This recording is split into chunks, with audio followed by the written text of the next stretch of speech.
आज हम करने वाले हैं लक्ष्मीकांत के इंडियन पॉलिटी की बुक से फर्स्ट चैप्टर। तो जैसा कि आप सब लोगों ने देखा होगा कि मेरे चैनल में आपको एक और ऐसा ही वीडियो मिलेगा लक्ष्मीकांत पे। पर उस वक्त मैंने वो फोर्थ एडिशन की बुक से स्टार्ट किया था और ये जो अब मैं स्टार्ट करने जा रही हूँ सीरीज, ये हम लेटेस्ट एडिशन जो सिक्स्थ रिवाइज्ड एडिशन है उसमें से करने वाले हैं। तो स्टार्ट करते हैं आज हमारा फर्स्ट चैप्टर। इसको मैं 2 पार्ट्स में कंप्लीट करूंगी। तो let's begin our first chapter of this book, that is historical background. तो देख लेते हैं कि आज हम हिस्टोरिकल बैकग्राउंड में क्या क्या करने वाले हैं। इंट्रोडक्शन रहेगा पहले, फिर चार्टर एक्ट रहेंगे 1773 का, एक्ट ऑफ सेटलमेंट रहेगा, पिट्स इंडिया एक्ट रहेगा, रेगुलेटिंग एक्ट रहेंगे जितने भी है, ब्रिटिश एक्ट ऑफ 1786 रहेगा, 1793 का एक्ट रहेगा, 1813 का रहेगा और 1833 का रहेगा and last regulating act of 1853 भी रहेगा। रेगुलेटिंग और charter one and the same thing. ठीक है, तो अब स्टार्ट करते हैं जी। हमारा पहला इंट्रोडक्शन से स्टार्ट करते हैं, हमारा फर्स्ट चैप्टर हम स्टार्ट करते हैं। अब इंट्रोडक्शन में पहले बात करते हैं जब ब्रिटिशर्स है वो इंडिया आए। तो ईस्ट इंडिया कंपनी थी, वो इंडिया आई यहाँ पे। तो उनके आने से जो भारत में है कंपनी रूल की शुरुआत हुई। तो उस चीज का बैकग्राउंड देख लेते हैं। एक्चुअल में हुआ क्या कि 1600 एडी में क्वीन एलिजाबेथ ने चार्टर ग्रांट किया ईस्ट इंडिया कंपनी को ट्रेड के लिए इंडिया में। ठीक है, क्वीन एलिजाबेथ ने, इसका मतलब क्या था कि उनके पास एक्सक्लूसिव लाइसेंस था to trade in India. Queen Elizabeth ने ये चार्टर दिया। तो यहां से उनकी जर्नी हुई, मतलब जर्नी हुई स्टार्ट इंडिया में ट्रेड करने की। मतलब कि उनकी मोनोपोली है, उनके पास एकाधिकार है इंडिया में ट्रेड करने का। ठीक है, तो अब उन्होंने ट्रेड तो स्टार्ट कर दिया, पर उसके बाद जो वो उनका जो मतलब प्रभाव है इंडिया में, वो तब से पड़ना स्टार्ट हुआ जब उनके हाथ में कुछ पावर्स आई। अब वो पावर्स कब आई, वो आता है बैटल ऑफ बक्सर। तो बैटल ऑफ बक्सर में जब इन्होंने अंग्रेजों को, ब्रिटिशर्स को विक्ट्री मिली 1764 में, तो उसके बाद वो उनके लिए, मतलब इंडिया में ये एक बहुत ही महत्वपूर्ण चीज थी, इंपॉर्टेंट चीज थी। तो उसके बाद उनको, sorry for the mistake, Deewani rights, तो दीवानी राइट्स मिले। कहाँ कहाँ पे मिले दीवानी राइट्स? बंगाल, बिहार और उड़ीसा, ये 3 जगह पे दीवानी राइट्स मिले। तो दीवानी राइट्स एक्चुअल में होता क्या है, जो ये होते हैं टैक्स कलेक्शन के जो राइट्स होते हैं उनको बोलते हैं दीवानी राइट्स। सिविल जस्टिस भी है इसमें, सिविल जस्टिस और टैक्स कलेक्शन के राइट्स मिल गए, तो उनको दीवानी राइट्स इन 3 जगह पे मिल गए। तो यहाँ से जो कंपनी थी, तो उनका मिलिट्री पावर, उनका ये मतलब पावर है ओवरऑल, वो काफी उनका स्ट्रांग हो गया। काफी मिलिट्री मसल और ये सब उनका गेन होना स्टार्ट हो गया इसके बाद। अब पर प्रॉब्लम क्या थी कि वैसे तो ट्रेड में बहुत बड़ा फायदा होने लगा, पावरफुल भी हो गए, बट इसके बाद जो ईस्ट इंडिया कंपनी है वो डेब्ट में जाने लगी।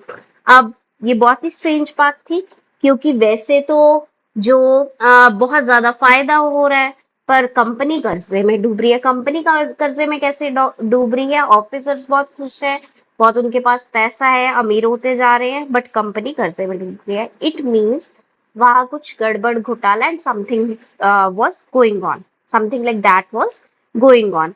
तो मतलब कुछ ब्राइब का या कुछ इस तरह से, या अपनी जेब में पैसे जा रहे हैं, तो इस तरह का कुछ हो रहा था। तो ब्रिटिश गवर्नमेंट को जी लगा कि अब यहाँ पे इसको, कंपनी के अफेयर्स को कंट्रोल करने की, उसको रेगुलेट करने की बहुत ज्यादा जरूरत है।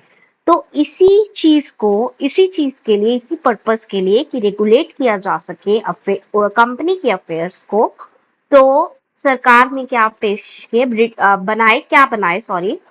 बनाया उन्होंने? रेगुलेटिंग या चार्टर एक्ट्स बनाए। ठीक है, तो हमारे पास आ गए रेगुलेटिंग और चार्टर एक्ट, इनको चाहे चार्टर एक्ट बोल दो चाहे रेगुलेटिंग एक्ट बोल दो, one in the same thing, right. अब हम नेक्स्ट स्लाइड पे चलते हैं। तो हाँ, अब यहाँ से होता है एक्चुअल में आपका कंपनी रूल स्टार्ट, क्योंकि जो पहले था मतलब उसको नहीं हम टर्म करते एक्चुअली। जो फर्स्ट चार्टर एक्ट जब पास हुआ है 1773 का, तो वहां से हम बोलते हैं जी 1858 के बाद। 1858 के बाद वाली कहानी कुछ और है, क्योंकि उसके बाद यहाँ तक तो चला है कंपनी रूल। इसके बाद स्टार्ट हो जाता है crown crown rule. Company abolish कर दी गई, उसके बाद क्या हुआ, क्राउन रूल स्टार्ट हुआ। उसकी हम खैर बात सेकेंड चैप्टर में करेंगे, बट ये जो पीरियड है फर्स्ट रेगुल with the passage of the first regulating act to 1858, ये क्या था, ये फेज क्या था, कंपनी रूल था, ठीक है। तो फर्स्ट रेगुलेटिंग एक्ट जो है, फर्स्ट चार्टर एक्ट है जो 1773 में, इसमें एक्चुअल में क्या किया गया, जो गवर्नर की पोस्ट होती थी इनके टाइम में जब कंपनी रूल था, तो गवर्नर को, जो बंगाल के गवर्नर थे, ठीक है, उनको क्या बना दिया गया, गवर्नर जनरल ऑफ बंगाल बना दिया गया, ठीक है। वॉरेन हेस्टिंग्स थे, दिस इज वेरी इंपॉर्टेंट, वो फर्स्ट गवर्नर जनरल थे। और इसके साथ इन जो गवर्नर जनरल थे, इनको असिस्ट करने के लिए क्या बना दिए गए, एक एग्जीक्यूटिव काउंसिल बना दी गई 4 मेंबर्स की। अब जो गवर्नर जनरल थे ना, एक्चुअल में क्या था कि ये 3 प्रेसिडेंसीज थी। कौन कौन सी, मद्रास थी, बॉम्बे थी, ठीक है, बंगाल थी। तो ये तीनों में गवर्नर के पोस्ट थे, तो जो सिर्फ ये थे क्या है, जो बंगाल के गवर्नर थे उनको गवर्नर जनरल बनाया गया, राइट। तो इसको हम इरेज कर देते हैं टू मेक द स्पेस। हाँ, तो और इसके अलावा क्या किया गया, सुप्रीम कोर्ट इस्टेब्लिश किया गया। कहाँ पे इस्टेब्लिश किया गया, फोर्ट विलियम्स कैलकाटा, राइट। कब एस्टेब्लिश किया गया, इसका ये ईयर था 1773, 1774 में किया गया। और उसके जो उसमें एक चीफ जस्टिस बनाए गए और उनके सबॉर्डिनेट मतलब 3 अदर जजेस भी बनाए गए। तो पहले जो चीफ जस्टिस ऑफ इंडिया थे वो कौन थे, सर इलिजा इम्फे। कौन थे, सर इलिजा इम्फे, ठीक है। तो अब एक और चीज लगा दी गई, क्योंकि ये कंट्रोलिंग एक्ट थे एक्चुअली, इसीलिए किया गया था कि कुछ प्राइवेट ट्रेड चल रहा है, कुछ ब्राइब चल रहा है, तो उस चीज पे काफी उसको कंट्रोल करने के लिए उनके ऊपर लगा दिया गया, या कानून बना दिया गया कि दे विल द एम्प्लॉयज और the servants of the east India company, they will not be engaged in any private trade, and they will not be accepting any gifts or any bribe or anything like that। तो उस चीज में उनका बिल्कुल भी involvement नहीं रहेगा। अब यहाँ पे आपने एक चीज देखी कि गवर्नर जनरल 3 जगह प्रेसिडेंसी है, कहाँ कहाँ पे है, बॉम्बे है, मद्रास में है और बंगाल में है। एक को गवर्नर जनरल बनाया गया, मतलब जो बाकी के 2 प्रेसिडेंसी थे, जो बॉम्बे था, जो मद्रास था, मतलब उनको गवर्नर जनरल बनाया गया। तो उनको जो है वो एक स्पेशल डेजिग्नेशन दिया गया गवर्नर जनरल का बंगाल को। तो इसका मतलब है कि इनके पावर्स इनसे कुछ ज्यादा है, और इन ये दोनों है वो उनके सबॉर्डिनेट गवर्नर्स हैं, बॉम्बे और मद्रास के। तो एक को गवर्नर जनरल बनाया गया। इससे क्या समझ आ रहा है कि यहाँ पे सेंट्रलाइजेशन ऑफ पावर स्टार्ट हो गया। क्या हो गया, सेंट्रलाइजेशन ऑफ पावर स्टार्ट हो गया। तो बेसिकली ये किस लिए रेगुलेटिंग एक्ट पास किया गया, सेंट्रलाइज करने के लिए और कंट्रोल करने के लिए। तो फर्स्ट जो चार्टर एक्ट था उसमें एक्चुअल में क्या हुआ कि सेंट्रलाइजेशन हो गया, स्टार्ट ऑफ सेंट्रलाइजेशन हुआ, पूरी तरह नहीं हुआ बट स्टार्ट कर दिया। धीरे धीरे जो पावर्स है वो सेंट्रलाइज करने शुरू कर दिए, किन में, गवर्नर जनरल ऑफ बंगाल की पोस्ट में। और एक और चीज थी कि कोर्ट ऑफ डायरेक्टर जो बनाया गया था, इसका कंपनी का कोर्ट ऑफ डायरेक्टर भी था, एक बॉडी बनाई गई जो कि रिपोर्ट करेगी ब्रिटिश गवर्नमेंट को, जो भी उनके अफेयर्स हैं कंपनी के, तो उस पे वो रिपोर्ट करेंगे ब्रिटिश गवर्नमेंट को। ठीक है, अब नेक्स्ट करते हैं एक्ट ऑफ सेटलमेंट। अब एक्ट ऑफ, हम सडनली बात कर रहे थे रेगुलेटिंग एक्ट्स की, अब अचानक से आप लोग बोलोगे कि एक्ट ऑफ सेटलमेंट क्यों आ गया, कहाँ से आ गया। एक्चुअली क्या था कि सुप्रीम कोर्ट बनाया गया था सुप्रीम कोर्ट। अब कंपनी के एम्प्लॉयज को लगा कि बहुत ज्यादा जो सुप्रीम कोर्ट है उसका बहुत ज्यादा इन्वॉल्वमेंट हो रहा है, अननेसेसरी इन्वॉल्वमेंट हो रहा है। अब कोई किसी की को पे बहुत ज्यादा रोक टोक या किसी की पावर्स को बहुत ज्यादा लिमिट करने की कोशिश करेगा तो कन्फ्लिक्ट्स होंगे। तो उसी कन्फ्लिक्ट को सेटल करने के लिए क्या किया गया, एक्ट ऑफ सेटलमेंट पास किया गया between the supreme court and the east India company. तो ठीक है, तो इसमें एक्चुअल में क्या किया गया, एग्जेम्प्ट कर दिया गया जो गवर्नर जनरल है, उनकी जो 4 मेंबर्स की काउंसिल है और जो कंपनी के सर्वेंट्स है वो सुप्रीम कोर्ट के ज्यूरिस्डिक्शन में से बाहर रहेंगे। तो मेनली ये चीज हुआ। ठीक है, अब इसमें क्या था कि ज्यूरिस्डिक्शन से क्या क्या बाहर रहेगा, रेवेन्यू मैटर्स बाहर रहेंगे, और और क्या है कि जो सुप्रीम कोर्ट का ज्यूरिस्डिक्शन है वो एप्लीकेबल होगा over all the inhabitants of Calcutta. ठीक है, कलकत्ता के जो भी लोग रहने वाले थे उन पे जो सुप्रीम कोर्ट है वो उसका ज्यूरिस्डिक्शन रहेगा। मतलब कि वो एडमिनिस्टर करेंगे उनके पर्सनल लॉ भी, जैसे हिंदूज में हिंदू लॉ होता है, मुस्लिम्स में मोहम्मदन लॉ है, तो इन सबको वो लोग एडमिनिस्टर करने लगे। तो आपने देखा कि किस तरह से जो कंपनी है मतलब वो किस तरह से सब कुछ अपने कंट्रोल में करने की, इस तरह धीरे धीरे धीरे धीरे जो राज है, ब्रिटिश राज है, कंपनी राज है, वो इंडिया में अपनी पकड़ बनाने लगा। तो how they started, how they evolve, we are actually studying about that thing. ठीक है, और एक और चीज थी कि इसकी तो हमने बात कर ली, सुप्रीम कोर्ट का क्या ज्यूरिस्डिक्शन है, सुप्रीम कोर्ट के ज्यूरिस्डिक्शन से क्या एग्जेम्प्ट रहेगा, गवर्नर जनरल एग्जेम्प्ट रहेगा, काउंसिल एग्जेम्प्ट रहेगा, कंपनी के सर्वेंट एग्जेम्प्ट रहेंगे। एक और चीज थी, सुप्रीम कोर्ट के अलावा ना प्रोविंशियल कोर्ट्स भी होते थे, प्रोविंसेस के कोर्ट्स होते थे, जो उनकी अपील्स है वो सुप्रीम कोर्ट में ले जाना अब जरूरी नहीं था। मतलब उनको ले जाने की वहां जरूरत ही नहीं थी, जरूरत ही नहीं थी। तो वो they are to be taken to they were to be taken to the governor general in council. तो गवर्नर जनरल इन काउंसिल में ही जाते थे और मैटर्स है वही, मतलब उसका फैसला होता था। ठीक है, गवर्नर जनरल इन काउंसिल है तो उसके पास राइट था कि वो फ्रेम कर सके regulations for the provincial court, और प्रोविंशियल जो काउंसिल्स हैं उनके लिए जो वो रूल्स हैं वो फ्रेम कर सके। तो बेसिकली क्या करने की कोशिश की जा रही थी एक्ट ऑफ सेटलमेंट के थ्रू, सुप्रीम कोर्ट के जो कंट्रोल है उसको लिमिट करने की कोशिश की जा रही थी, क्योंकि वहां बहुत कॉन्फ्लिक्ट हो गए थे।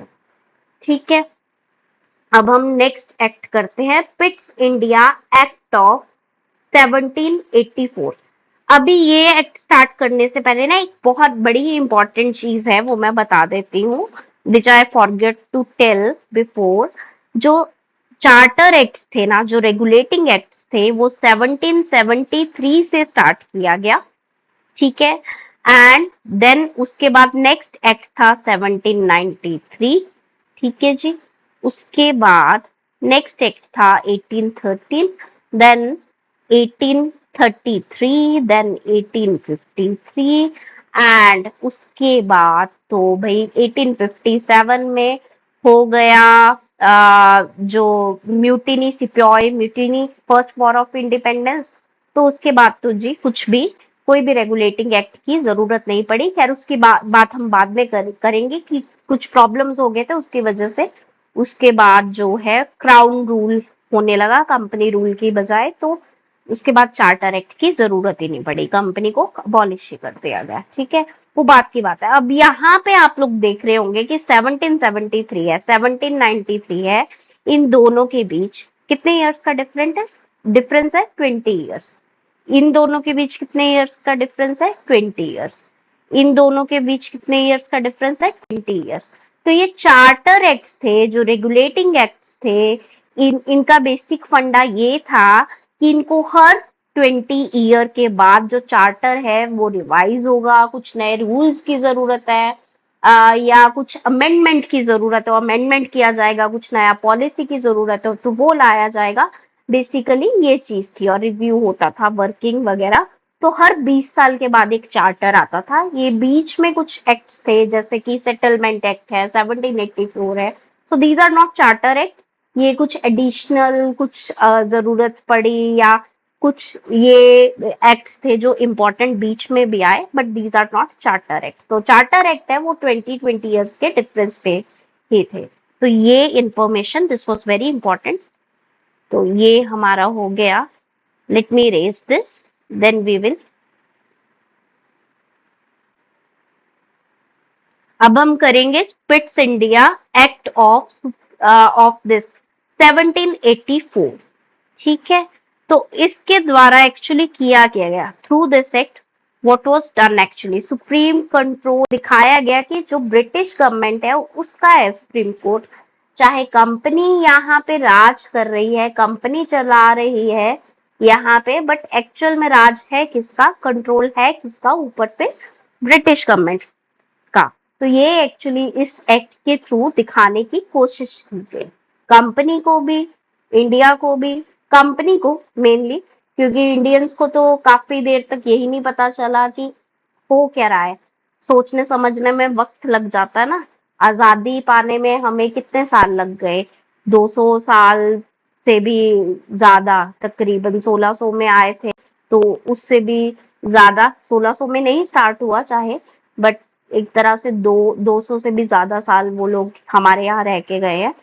तो चीजें होने में वक्त लगा, पहले उनको राज यहाँ एस्टेब्लिश में वक्त होने में वक्त लगा। फिर हमने समझा कि ये कौन लोग बाहर से आ गए हैं, एकदम से हमारे ऊपर राज करने लगे हैं। तो वो चीज समझने में वक्त लगा। तो बेसिकली पर ये जद्दोजहद कहाँ चल रही थी? अंदर भी जो अंदरूनी ही वहां पे इंटरनली ही, मतलब जो कॉन्फ्लिक्ट्स चल रहे थे, तो उसको रिजॉल्व करने के लिए ये एक्ट्स थे, क्योंकि अंदर भी मैनेजमेंट करना पड़ता। तो एक्चुअली वो चीज चल रही थी नेक्स्ट के थ्रू। ठीक है। अब हम पिट्स इंडिया एक्ट देखते हैं। तो इसमें कंपनी ने बोला, फॉर द फर्स्ट टाइम, जो ब्रिटिश गवर्नमेंट ने, सॉरी बोला कंपनी ने नहीं, ब्रिटिश गवर्नमेंट ने बोला कि जो कंपनी के टेरिटरीज हैं वो ब्रिटिश पोजीशंस है। For the first time they called the company's territories in India that they are the British positions, right. और इसके अलावा जो उनके कमर्शियल है, उनके पॉलिटिकल फंक्शन है ईस्ट इंडिया कंपनी के, उनको डिस्टिंग्विश किया गया उनमें। ठीक है। जैसे डिस्टिंग्विश कैसे किया गया? एक कोर्ट ऑफ डायरेक्टर बनाया गया जो कि मैनेज करेगा सिर्फ कमर्शियल अफेयर्स, एंड एक बनाया गया board of control that will manage only this political affairs, और सुपरवाइज करेंगे, डायरेक्ट करेंगे क्या क्या, जो सिविल, मिलिट्री और रेवेन्यू अफेयर्स हैं वो इन सब इनके पास रहेगा, और जो कोर्ट ऑफ डायरेक्टर है वो मैनेज करेगा कमर्शियल अफेयर्स। एक तरह से हमारे पास ये आ गया कोर्ट ऑफ डायरेक्टर, और ये दो बॉडीज देख रहे हैं, तो सिस्टम ऑफ डबल गवर्नमेंट हमारे पास आ गया पिट्स इंडिया एक्ट के थ्रू। और मेन इसमें क्या चीज दिखा दी गई कि ब्रिटिश गवर्नमेंट को दिखाना पड़ा कि भाई सुप्रीम कंट्रोल हमारा है, not of the this east India company. तो ये हुआ। तो मेजर जो इसका अचीवमेंट क्या था? सिस्टम ऑफ डबल गवर्नमेंट का, राइट। चलो अब हम करते हैं ब्रिटिश एक्ट ऑफ 1786। हम 1773 का हमने एक्ट किया था पहले, 1773 का रेगुलेटिंग एक्ट किया था। उसके बाद कब आना था? 1793 में, एग्जैक्ट 20 साल के बाद। बट उससे पहले ये बीच में ये एक्ट भी आया है, कुछ एक्ट्स आए हैं 17, जैसे 81 का सेटलमेंट एक्ट किया था, 1784 का पिट्स इंडिया एक्ट किया गया था जिसके थ्रू डबल गवर्नमेंट, और अब ये आया है 1786 का। ये क्यों आया? एक्चुअल में जो 1786 था, इसमें ना एक गवर्नर जनरल अपॉइंट हुए थे। कौन थे वो गवर्नर जनरल?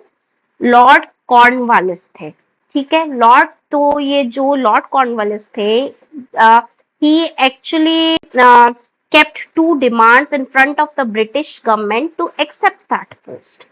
अब वो डिमांड्स क्या क्या थे? Let's see that. एक तो उन्होंने बोला कि जो उनके पास पावर हो, जो उनकी गवर्नर जनरल इन काउंसिल है, उसके डिसीजन को ओवरराइड करने का उनके पास पावर होना चाहिए for some special cases. First was that, and second was that he would be the commander in chief. तो उनको कमांडर इन चीफ भी बनाया गया और उनको ये पावर भी दिया गया कि that he can override the decision of his council in special cases. तो भाई इस ब्रिटिश एक्ट ऑफ 1786 के थ्रू क्या हो गया? हमारे पास एक नया पोस्ट आ गया, कमांडर इन चीफ का, राइट। अब हम करते हैं 1793 का एक्ट। तो 1793 के एक्ट में क्या किया? जो एक्सटेंड कर दिए गए ओवरराइडिंग पावर्स। ओवरराइडिंग पावर क्या था कि हम नहीं, सॉरी, जो गवर्नर जनरल है, he can he can override the decisions of the council। तो उनके पास ये पावर थी, तो उस चीज को कंटिन्यू रखा गया 1786 में जो चीज थी। और इसमें क्या किया गया? जो ट्रेड मोनोपोली थी उसको एक्सटेंड कर दिया गया फॉर नेक्स्ट 20 ईयर्स, अगले चार्टर एक्ट तक उसको एक्सटेंड कर दिया गया। और इसमें एक और चीज की गई, जिसे उसमें तो क्या था कि जो गवर्नर जनरल था, he would be the commander in chief, but अब इसमें बना दिया गया कि कमांडर चीफ होंगे, कमांडर इन चीफ। अगर वो जरूरी नहीं है, he would not be a member of governor general council unless उनको उस तरह से अपॉइंट ही किया जाए। तो ऐसा जरूरी नहीं है कि वो गवर्नर जनरल काउंसिल के मेंबर ही होंगे, राइट। और जो बीओसी है, बीओसी मतलब board of control, he will be paid out of the Indian revenues. तो इससे भी क्या पता चल रहा है कि बोर्ड ऑफ कंट्रोल है, देखिए उनको इंडियन रेवेन्यूज से पे किया जा रहा है, मतलब पूरा फायदा उठाया जा रहा है। तो इससे हमें क्या पता चलता है कि गवर्नर जनरल को और ज्यादा कंट्रोल और ज्यादा पावर दिया जा रहा है, यानी कि कंपनी के हाथ में, ब्रिटिशर्स के हाथ में और ज्यादा पावर आता जा रहा है। यहाँ पे I will write it down कि क्या था।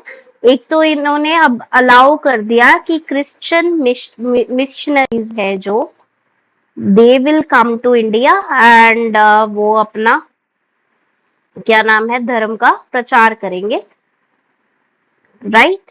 And another one thing is कि वेस्टर्न एजुकेशन है जो उसको भी स्प्रेड करने के लिए एफर्ट्स किए जाने। और एक और मेजर पॉइंट है, जो ब्रिटिश क्राउन है उसकी सॉवरेंटी असर्ट की गई, उसका प्रभुत्व, सॉवरेंटी मीन्स प्रभुत्व, असर्ट किया गया ओवर व्हाट? कंपनी की टेरिटरीज पे, राइट।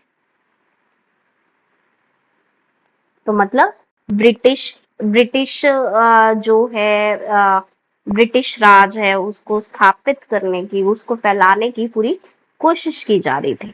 तो अब हमने जो मोनोपोली का वो चीज किया था ना कि अबॉलिश कर दिया गया, एक और चीज था कि अबॉलिश कर दिया गया, मतलब अब सिर्फ कंपनी के पास राइट नहीं है, सारे के सारे जो ब्रिटिश मर्चेंट्स है उनके लिए जो इंडियन ट्रेड है वो ओपन है। ऐसा नहीं है कि बस एक ये ईस्ट इंडिया कंपनी बना दी है, वही ट्रेड कर रही है, तो वो मोनोपोली अबॉलिश कर दी गई। बस एक मोनोपोली जो कंपनी तो थी ही, बट कंपनी को सिर्फ ट्रेड इन टी और ट्रेड विद चाइना ये करने दिया गया। और कुछ और इम्पोर्टेंट पॉइंट्स थे, जैसे क्रिश्चियन मिशनरी वाला, वेस्टर्न एजुकेशन वाला, और ब्रिटिश क्राउन की जो सॉवरेंटी थी ओवर कंपनी टेरिटरीज वो असर्ट कर दिया गया। तो ये कुछ इम्पोर्टेंट पॉइंट्स थे 1813 के एक्ट के बारे में।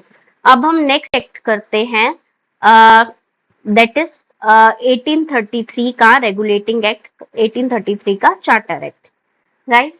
So this was the final step towards centralisation.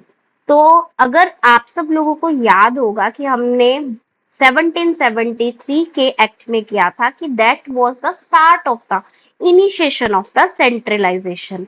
अब वहां पे स्टार्ट हुआ, स्टार्टेड द सेंट्रलाइजेशन, बट यहाँ पे क्या है, एंड हो गया, फाइनल स्टेप हो गया सेंट्रलाइजेशन का। फाइनल स्टेप कैसे हुआ, जो गवर्नर जनरल ऑफ बंगाल थे, है ना, उनके पास सारे के सारे पावर्स ट्रांसफर हो गए। कहाँ से, जो बॉम्बे है और जो मद्रास है, वो सारे पावर्स कहाँ पे सेंट्रलाइज हो गए, गवर्नर जनरल ऑफ बंगाल के पास वो सारे जो पावर्स हैं वो सेंट्रलाइज हो गए, राइट।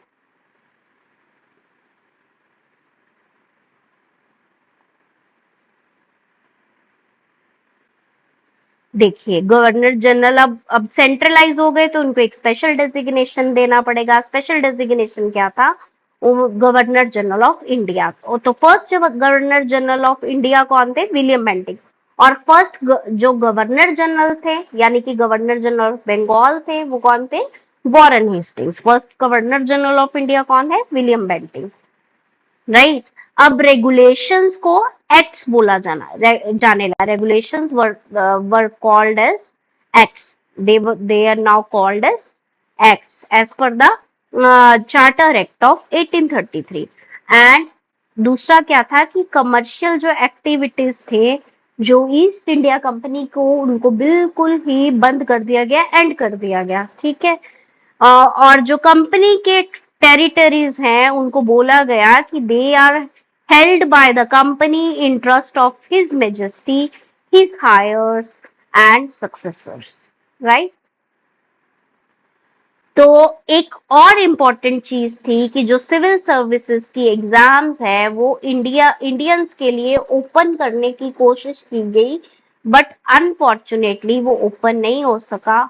तो वो अटेम्प्ट है वो सक्सेसफुल नहीं हुआ। बट इसमें फर्स्ट टाइम इस चार्टर एक्ट के थ्रू 1833 में ये कोशिश की गई थी, बट वो प्रपोजल एज इट इज हो गया क्योंकि कंपनी की तरफ से बहुत ज्यादा स्ट्रॉन्ग ऑपोजिशन था। तो पहले जो ये सिविल सर्विसेज की एग्जाम होती थी, सिविल सर्विसेज की पोस्ट होती थी, ये सिर्फ ब्रिटिशर्स के लिए थी, इंडियंस के लिए ये पोस्ट ओपन नहीं थी। But charter act of this 1853 में ये ओपन हुआ। 1833 में अटेम्प्ट किया गया था, but that attempt was not successful. अब हम चार्टर एक्ट ऑफ 1853 की बात करते हैं। This is very significant act as this is the last of the series of the charter acts, right. तो गवर्नर जनरल की जो लेजिस्लेटिव काउंसिल है वो बनाया गया इसमें, लेजिस्लेटिव काउंसिल अब जो है वो हमारे पास आए। लेजिस्लेटिव जो काउंसिल के 6 मेंबर होते थे उनको बोला जाता था लेजिस्लेटिव काउंसिलर्स। एंड इसके द्वारा क्या क्रिएट किया गया, कोविनेंटेड सिविल सर्विसेज फॉर इंडियन जो है वो क्रिएट किया गया, पोस्ट ये क्रिएट किया गया, ठीक है। और ये सिविल सर्विसेज पे एक कमिटी भी बनी, उसको क्या बोला जाता था, मैकुलस कमिटी 1854 में, ठीक है। एक्सटेंडेड कंपनी रूल विथ, और जो कंपनी का रूल है उसको एक्सटेंड कर दिया with no mention of specific period. जैसे पहले के जो चार्टर एक्ट थे उसमें कोई स्पेसिफिक पीरियड मेंशन किया जाता था कि इतने साल तक है या इतने साल तक है। अब कुछ भी मेंशन नहीं किया गया, बस सिंपल एक्सटेंड किया गया, कोई डेट नहीं दी गया, इनडेफिनेटली इनडेफिनेट एक्सटेंशन दिया गया। और हमने लेजिस्लेटिव काउंसिल्स की बात की थी ना, यहाँ से स्टार्ट किया गया। यहाँ पे लोकल जो गवर्नमेंट्स थी उनको भी लोकल रिप्रेजेंटेशन जो दिया जाता था। जो 6 मेंबर्स थे तो उनमें से जो 4 मेंबर्स थे they were appointed by this the local governments of Madras, Bombay, Bengal and Agra, right. तो ये जो लेजिस्लेटिव काउंसिल्स थी इसको मिनी पार्लियामेंट भी बोलते थे। क्या बोलते थे इसको, एक तरह की एज मिनी पार्लियामेंट एक्ट करती थी ये। तो thank you friends, thanks for your patience and thank you for listening to me. अगर आपको ये लेक्चर अच्छा लगा, ये एपिसोड अच्छा लगा तो प्लीज मेरे वीडियो को लाइक और शेयर कीजिए और प्लीज देखते रहिए माउंट आईएएस। इस चैनल का नाम पहले था surmount UPSC, but this is now mount IAS. तो please keep watching and please subscribe to my channel. Thank you so much.